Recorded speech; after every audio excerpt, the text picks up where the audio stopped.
These problems are 18 through 21 in the book, and we are asked to match the graph of the functions in 18, 19, 20, and 21 to one of the graphs that's a graph of the derivative of the function in Roman numeral 1 through Roman numeral 8. So I don't necessarily go in order if I'm going to do all four of these. I look at maybe the simplest one, and I'm going to start with the simplest one, which is number 19. Number 19 is a line, the graph of which we're a little more familiar with. And what we want to do is we want to look at what would the derivative of this line look like. What would the values of the derivative? So we want to be thinking about the slopes of the tangent lines on this graph.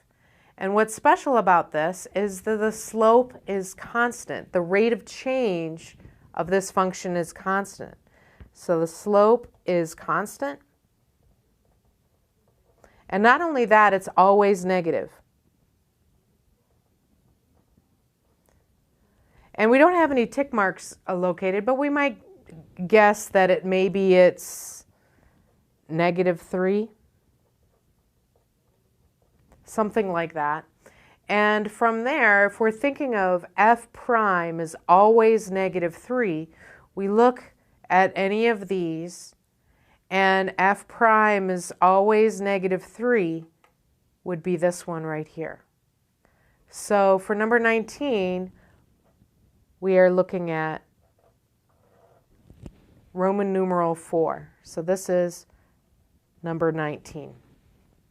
The next one I want to look at is number 20. Because number 20 is a parabola. Again, we're a little more familiar with number 20. It doesn't have as many things going on as 18 or 21. And you might think that there are maybe 3 things that we might want to think about with the derivative or slopes of this. For all of these problems, you want to look at, are there any places where the derivative would be 0? In other words, we have a horizontal tangent line. And so here we have a horizontal tangent line right at the vertex of the parabola, in this case the top of the parabola. So here you have f prime of x equals 0 right there. And that may be maybe right around 2. And then on the other side, on the left side of that, they're positive. F prime is positive. F prime of x is greater than 0. And here, we're going downhill, so f prime of x is negative. So we're starting off with positive numbers, then we go 0, and then negative numbers. And we're really steep, not so steep, not so steep, steep, negative. So from there, we're going from really positive numbers to not so positive, 0, small negative numbers, really negative numbers. And we look over here, and this one, well, we have going through 0 at 2, going through 0. This one is the best candidate because we're positive, then 0, and then negative. So this one is number 20.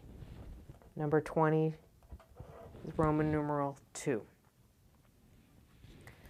Then we can look at number 18. We're not going to do all of these. But number 18, we have those spots right there where we have f prime equaling 0. So we have 2 spots where f prime is 0. We're negative.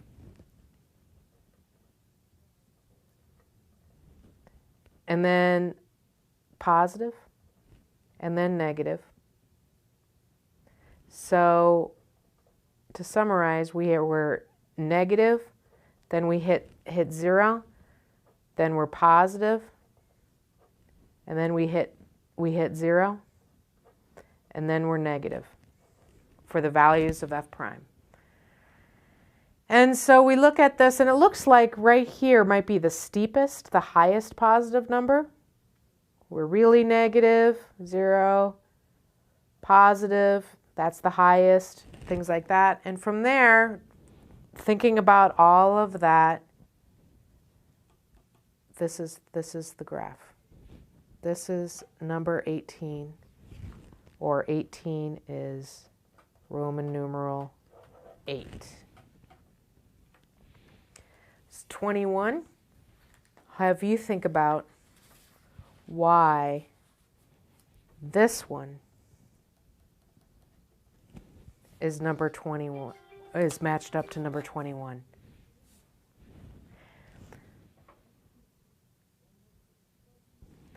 I'll have you think about why this one is matched up to number 21.